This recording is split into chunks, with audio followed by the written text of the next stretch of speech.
in 1970, in 1997.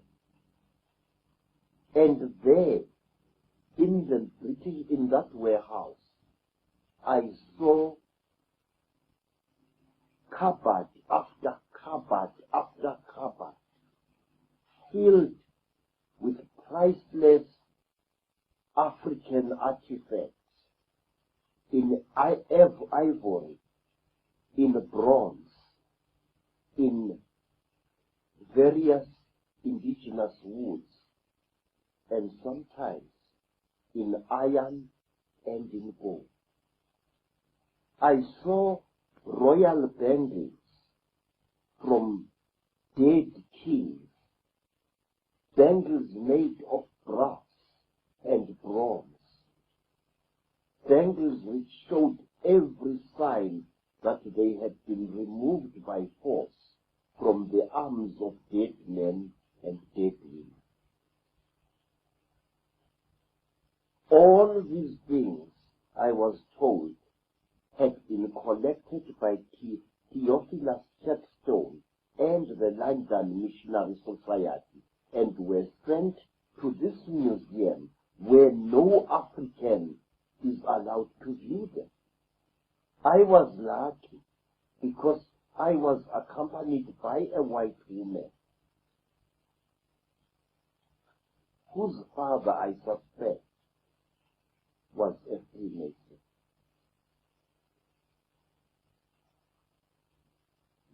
Now, let me tell you, sir, what the missionaries did also. The missionaries established hospitals in their mission station. Reverend Moffat had a hospital in that mission station. And when an African was brought there, sick unto death, the missionary used to tell this African that as a condition to his entering the hospital, he first had to be baptized as a Christian. And also as another condition for entering the hospital and receiving missionary treatment, the sick African had to surrender all artifacts from his ancestors that he had in his possession.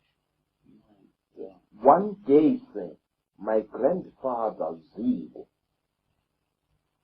had an accident.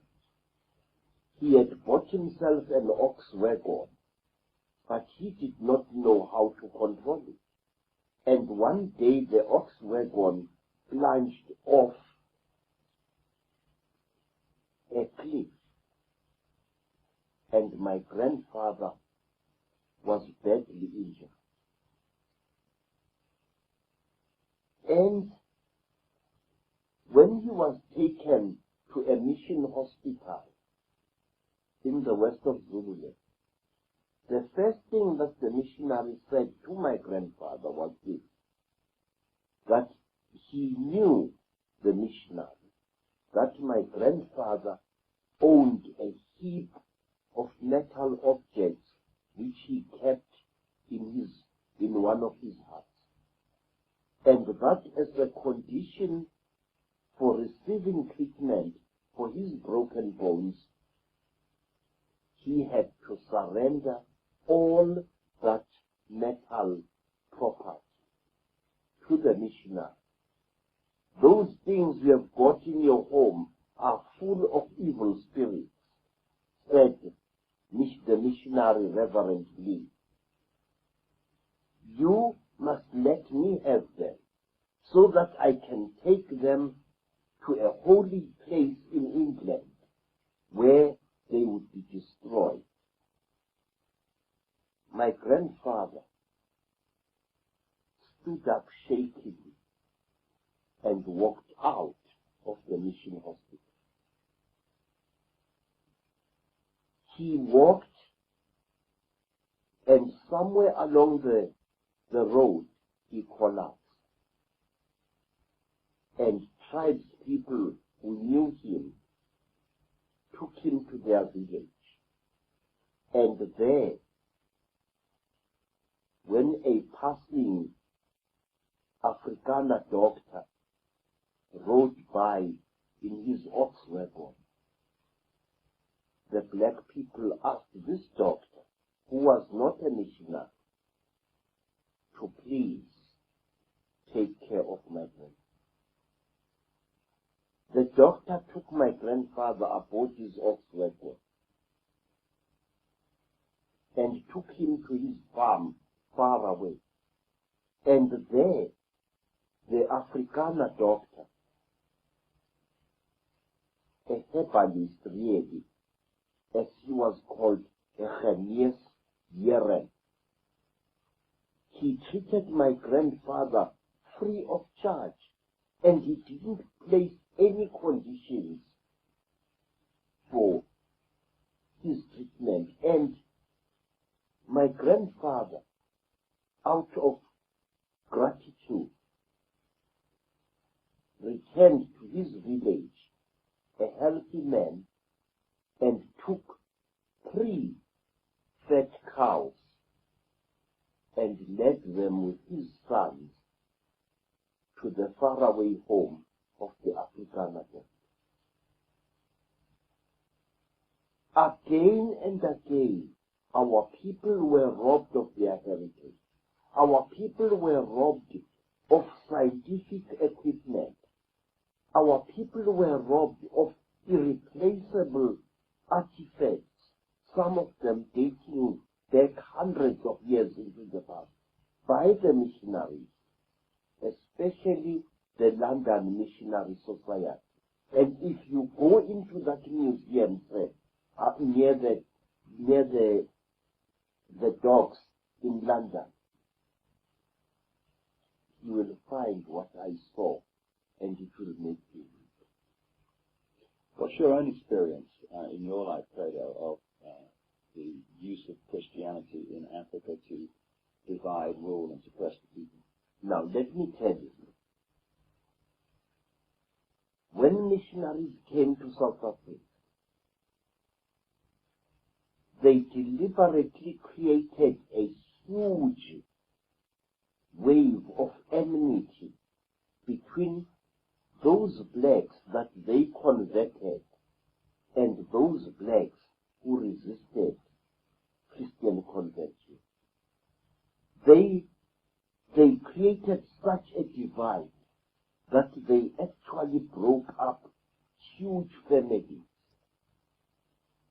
And it got worse when Catholics, Anglicans, Methodists, and Presbyterians spread through South Africa. There was developed deliberately in Africans of different religious denominations the same enmity that exists now between the Catholics and the Protestants in England. Black Protestants were forbidden from talking to black Catholics.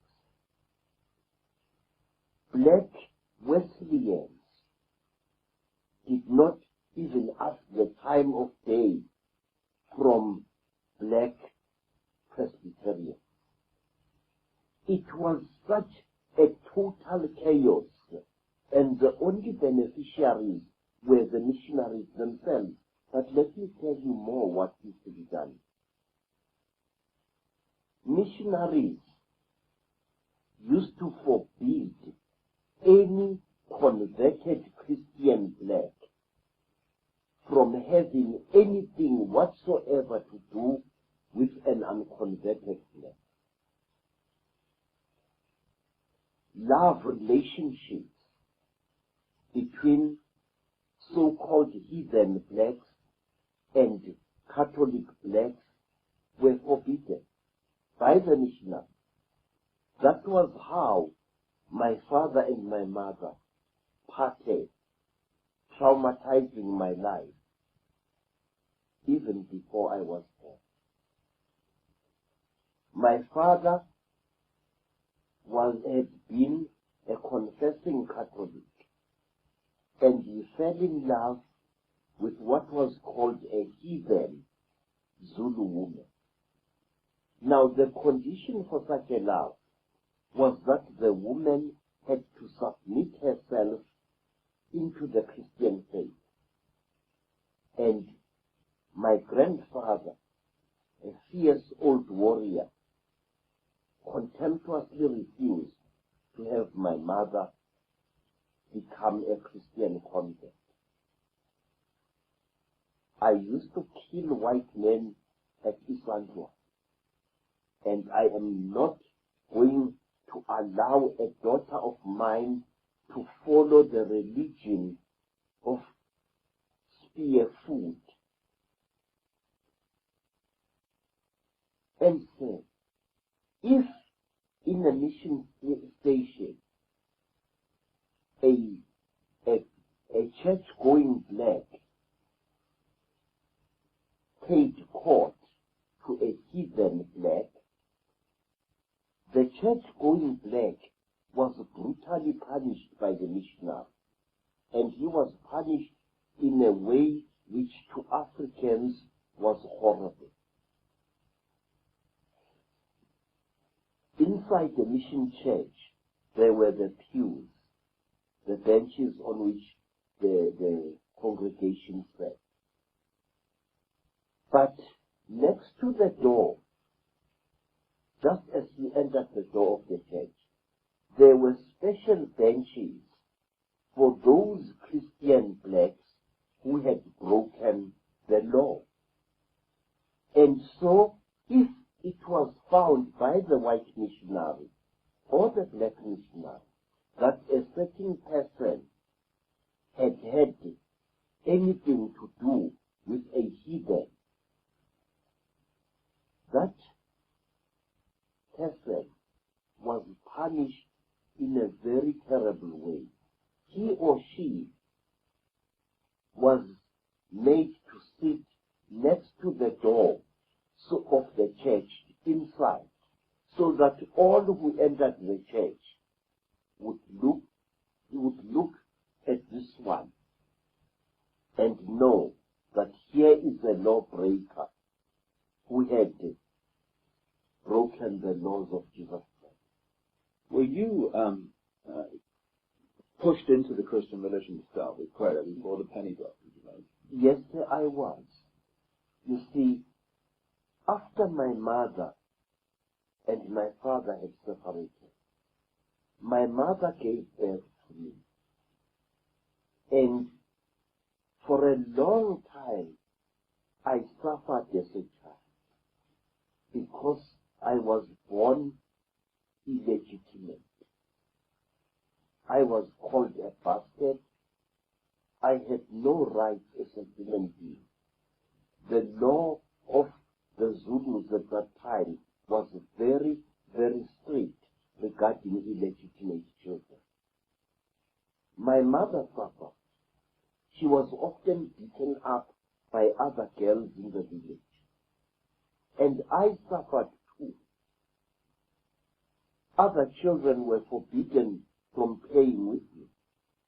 And I herded cattle in the bush alone. And there, many strange things happened to me which do not concern us here, however.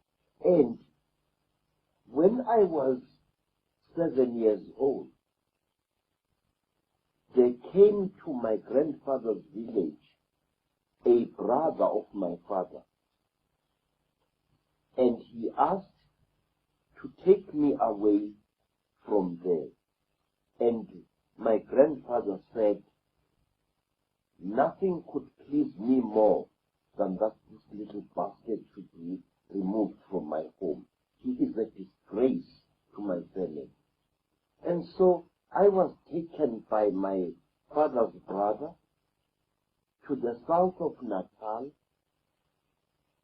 where I was baptized as a Catholic, and the ridiculous name Credo was placed upon my head, a name I hate very much, even to this day.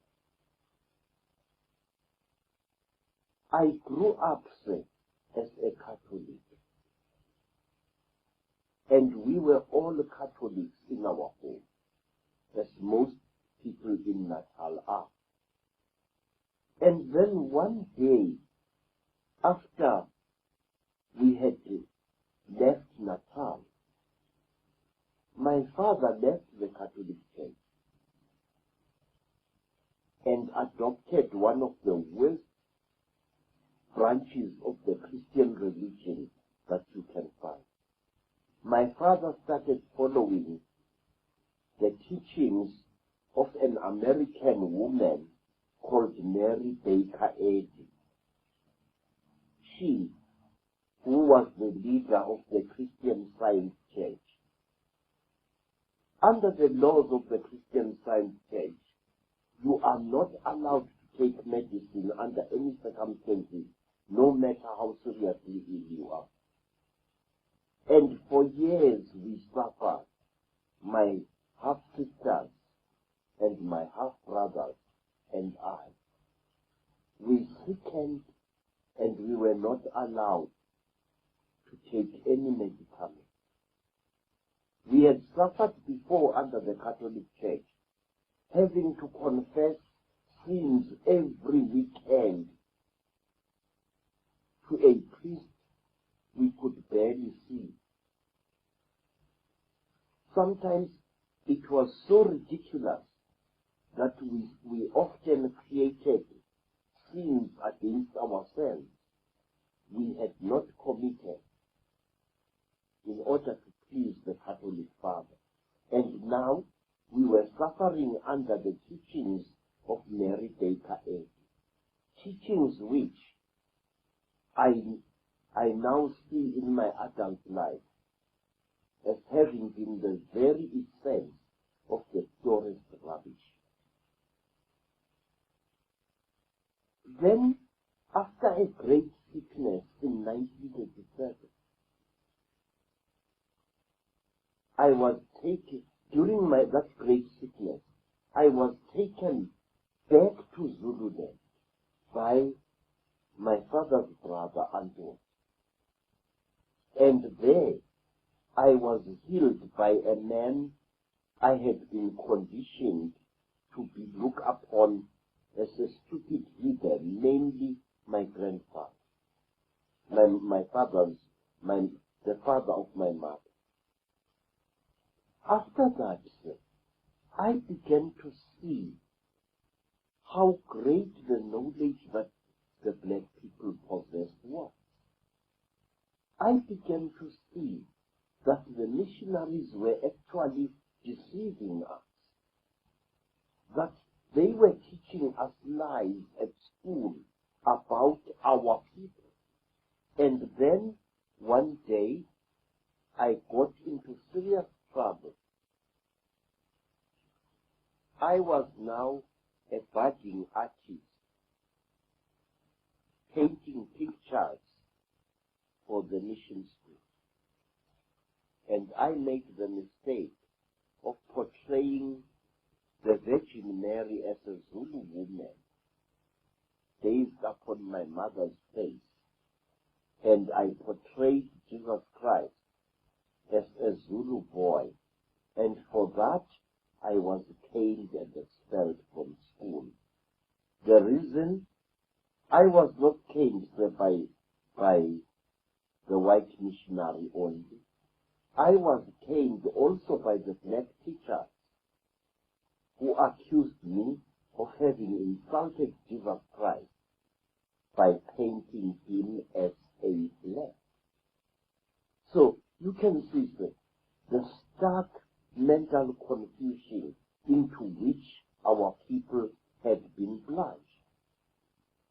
Men caning a boy because he had painted Christ as a black man, and saying that by blackening Christ's face, this boy had blasphemed. This makes you see, Credo, how easy it is for the few to control the world when most of the world gives its mind away.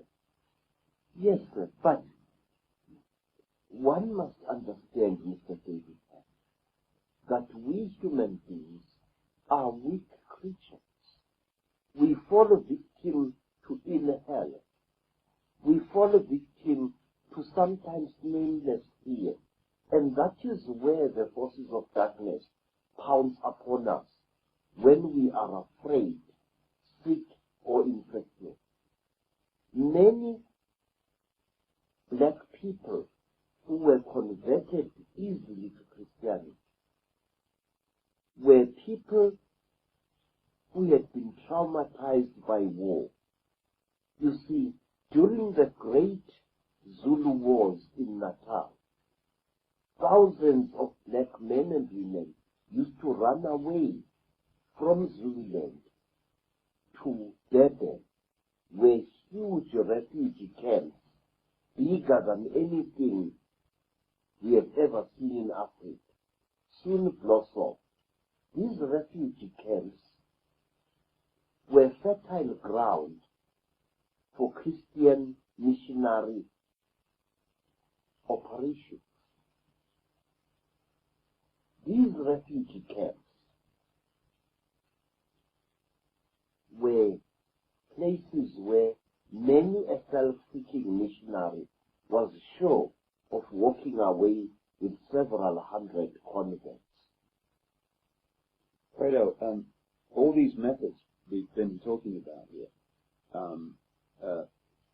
can be connected to this one stream, unbroken under different names, that came out of London.